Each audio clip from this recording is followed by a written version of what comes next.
Salaamu Allaahi calaykum waraxmatullaahi tacaala wabarakaatu. Maalin wanaagsan dhammaan saaxiibada ku xiran janaalkeena Fasoon. Kusoo dhawaada muuqaalkeena maanta. Muuqaalkeena maanta waxa uu hadli doonaa 10 caado ay dadka guuleystay ay ka wada sameyn yihiin. Intaadan guda galin muuqaalkeena maanta waxaa ka codsanaynaa haddii aad tahay saaxiib nagu cusub inaad janaalka kusoo biirto. Haddii aad tahay saaxiibada hore noola joogana waxaa ka codsanaynaa inaad janaalka noo soo shirka si saaxiibo badan oo gaaro. Mahadsanidin. Sidoo kale waxaa si gaar ah ugu mahadcelinaa dhammaan saaxiibadii maalmihii ugu dambeeyay kusoo biiraya janaalkeena. Waxaa idin leeyahay kusoo dhawaada. Aan gudagalno muuqaalkeena maanta waxa uu hadli doonaa 10 caado ay dadka guuleysta. Guusha sideeda ma ahan hal shay ama hal wax. Guusha waa lagu kala duwan yahay. Tusaale ahaan qof ayaa raba inuu ku guuleysto inuu noqdo isku filnaan, inuu gaaro isku filnaan dhaqaale si uu u noqdo hantiile ama millionaire. Qof ayaa doonaya ciyaartooyda oo kale waxay doonayaan guusha waxay u yaqaaneen inay ku guuleystaan koobab ama abaalmarino waaweyn. Qof ayaa guusha wuxuu u yaqaanaa inuu helo caafimaad iyo dhoola cadeyn badan si uu u dhiso jirkiisa iyo wixiisa. Marka maanta muuqaalkeena waxa uu hadli doonaa 10 caado ay dadka guuleystay ay ka wada sameyn yihiin. Qof kasta oo guuleysta ay aragti number 1 horta waxay ka wada sameyn yihiin waxay leeyihiin hadaf.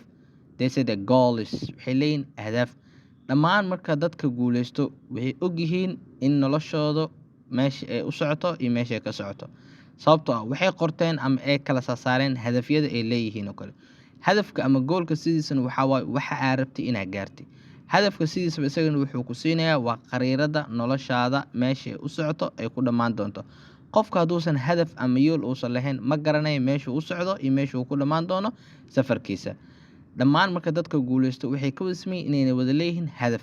Marka waxaa loo baahan yahay inaad yeelato hadaf. Hadafkaasna aad u kala jijibisay qaybo iyo sidii aad ku gaari lahayd inaad qorsheysay. Qodobka labaad ee ka wada sameeyeen dhammaan dadka guuleystay waxa waaye take responsibility. Waxay qaataan mas'uuliyadooda. Qof walba oo guuleystay aragti wuxuu qaatay mas'uuliyadiisa.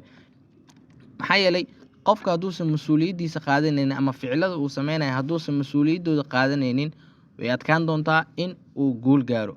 Maxaa yeelay qofka walba oo rabo inuu guuleysto wuxuu sameyn doonaa go'aamo ayuu qaadan doonaa. Go'aamadaasna waxaa ka dhalan doona ficilo ama caadooyin. Marka haddii caadooyinkaas ama ficilo ay natiijooyinkaas ay ka hor imaanayaan ahdaaftaada waxaa la rabaa inaad dib u saxdi si aad u gaartay hadafkaaga guusha. Qodobka saddexaad ee ka wada sameyn yihiin waxa waaye dhammaan dadka guuleystay self discipline. Self discipline waa awood lagu kontroolayo ficiladaada iyo wixii aad sameynayso kale. Ma la doonayo inaad maalin walba aad wax un sameysid. Waxaa la doonayaa inaadan ka dhex bixin hadafkaaga guusha ama targetkaaga guusha. Marka qof walba oo guuleysto wuxuu leeyahay marka istaraatiiji ama rules uu raaco si uu u gaaro hadaftiisa. Dhammaan marka dadka guuleysto waa dad leh self discipline oo ah naftooda ayay kontroolaan wax allaala wax ay doonaan ma iska sameeyaan istaraatiijiyada doonana ma raacaan laakiin kaliya waxay raacaan wax walba oo u sahlaya ama oo guushooda hadafkooda gaarsiinaya ay raacaan si ay u noqdaan qofka ay rabaan inay noqdaan. adina waxaa aad ku muhiimsan inaad noqoto qof self discipline leh oo shuruuc iyo qawaaniin oo la u degsan oo raaco si aad u gaarto hadaftaada nolosha. Qodobka kale ee dhammaan dadka guuleystay ay ka wada sameeyeen waxa waa self development. Self development waxa waaye dhammaan dadka guuleysto waxay horumariyaan naftooda, waxay koriyaan aqoontooda, waxay sar u qaadaan cilmiga ama tababar ay sameystaan. Maxaa yeelay haddii aad isku haleysay waxa aad haysatay maanta ma ku damaana qaadi doonto ilaa iyo inta ka dhimanaysa inay sii haysatay ama ilaa iyo guushaada ka gaaraysa. Qof walba oo guuleysto wuxuu sameeyaa naftiisa ayuu wax baraa meesha uu joogay meel kale ayuu sii higsadaa si aqoontiisa uu sar u qaado iyo tababaradiisa. Qof walba marka waxaa aad muhiim ah inuu naftiisa sii horumariyo. Qodobka kale ee ka wada sameeyeen dhammaan dadka guuleysta waxa waaye reading. Waxbay akhriyaan. Wax akhriska ama buugaag ayay akhriyaan. Buugaagta la akhrinayo dhammaan dadka guuleysto hore u soo sheegnay guushu kaliya ma ahan hal wax. Qof walba meesha uu rabo inuu ku guuleysto ayuu akhrinayaa buugaagta ku saabsan. Tusaale ahaan qofka hadduu yahay qof hal abuure wuxuu akhrinayaa buugaagta hal abuurka ka sheekeeyo waxyaalahaas u akhrinayaa. Qofka hadduu yahay qof siyaasi oo kale wuxuu akhrinayaa buugaagta ama taariikhyaasha siyaasadda oo kale. Qofka hadduu marka yahay qof oo ganacsado kale wuxuu akhrinayaa dhammaan buugaagta khusayso ganacsiga.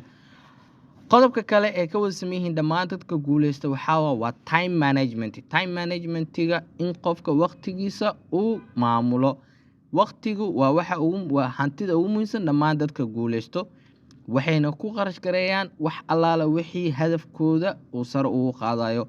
ayay u qarash gareeyaan maxaa yeelay waqtigu isaga waa limit source عشان waa xadidan yahay waqtiga hadii maanta uu ka tago oo ciyaar iyo maalayacni iyo faajaal hadaa iskaga baabisi soo waqtigaaga marnaba kuma soo noqonayo qodobka kale oo dadka guuleystay dhamaan ay ka wasameeyeen waxa waa risk takers iyagu waxay qaataan halista qatarada soo qatarta ay qaadatay micnaheedu ma ka dhiman inaad tahay qof oo xarash iyo madax galaayo maxaa yeelay waxa la rabaa mar allaala markaa riskiga qaadanaysay waa inaad calculate gareysaa maxaa hadaa riskigan qaato maxaa result oo helaa hadii aad qaadan waayna maxaa faa'iida soo mar walba lama rabo inaad ka cabsato riskiga maxaa yeelay qof walba qof dadka guuleysta aragta maanta waa dad riski qaatay maxaa yeelay waxaan markay qaadanayaan qofna ma ogo soo mar walba waxa fiican inaad calculate gareyso riskiga aad qaadanaysid si maxaa la ku dhisan aqli iyo xirfado kale riski iska qaada lama rabo qodobka kale ee dhamaan dadka guuleystay ay ka wasameeyeen waxa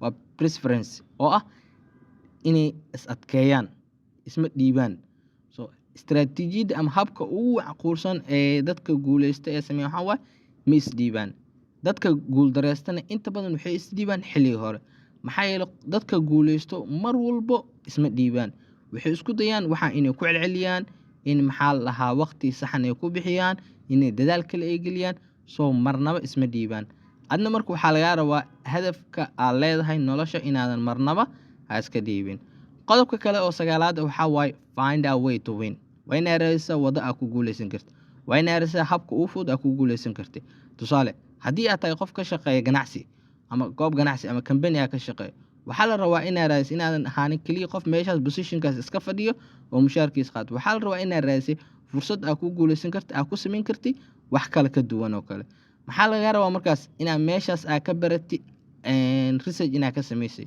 inaad khibrad ka baratay inaad wax badan aad raadisay in maxaa la dhahaa aad guuleysatay si maxaa la dhahaa meeshaas khibrad badan aad ugu heshay qodobka kale ugu dambeeya ee dhamaan ay ka sameeyeen waxa waa follow their passion so qof walba oo guuleysto wuxuu raacaa ama uu abuurtaa waxa uu jecel yahay so hadafkaba oo ka bilaabanaya waxay ahayd hadafka sidiisa waa qofka waxa uu rabo inuu noqdo ama waxa uu jecel yahay inuu helo so qof walba oo guuleysto wuxuu raacaa hadafyadiisa ama riyadiisa dhamaan 10kan qaybood oo aan idin soo sheegnay dhamaan waxa lagu apply gareyn karaa nolosha qaybaheeda kala duwan waxaan rajayn doonaa inay ka wada faa'iideysan doontiin aan ku wada dadaali doontiin aad iyo aad u mahadsantiin. Assalaamu calaykum waraxmatullaahi wabarakaatuh.